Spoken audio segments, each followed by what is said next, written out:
خبر شامل کرتے ہیں جنگ سے ہمارے ڈسٹرکٹ رپورٹر ملک بلال سے۔ چک نمبر 227 اڈا پل دلووالا سیال مارکیٹ بھوانا روڈ پر محفل میلاد مصطفیٰ کا انعقاد ہوا، جس کی صدارت شہزادہ حضور امیر ملت جگر گوشہ حضور فخر الملت صاحبزادہ حضور ظفر الملت پیر سید نور حسین شاہ صاحب جماعتی زیب سجادہ نشین آستان عالیہ علی پور سیدہ شریف نے کی۔ صاحبزادہ نور حسین شاہ صاحب کا پہلا استقبال چک نمبر 159 میں صاحبزادہ صاحب کے مریدین نے پرجوش پھول کی پتیاں نچھاور کر کے استقبال کیا گیا۔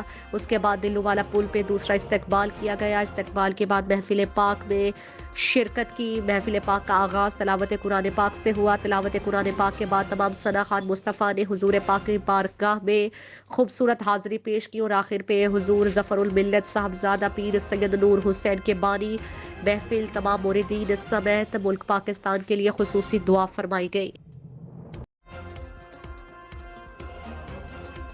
خبر شامل کرتے ہیں جھنگ سے ہمارے نمائندہ شیخ عرفان حیدر سے۔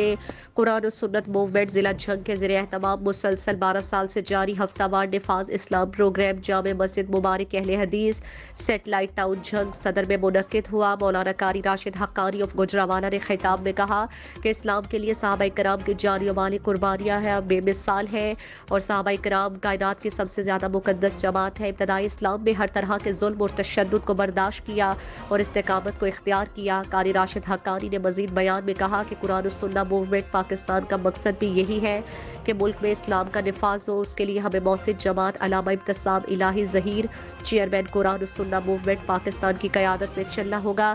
اب وقت کا تقاضا بھی یہی ہے کہ علامہ ابتسام کے کندھے سے کندھا ملا کر چلا جائے۔ پروگرام میں مولانا اسد الرحمان جھنگوی، مولانا قاری مسعود احمد، مولانا مدن نصیر سلفی چیئرمین قرآن و سنت موومنٹ ضلع جھنگ، عبد الرحمان سلفی، محمد شہزاد سلفی، محمد فاروق اور محمد شفیق نے خصوصی شرکت کی اور علاقے بھر سے لوگوں نے بھی شرکت کی۔ پروگرام ہر لحاظ سے کامیاب رہا۔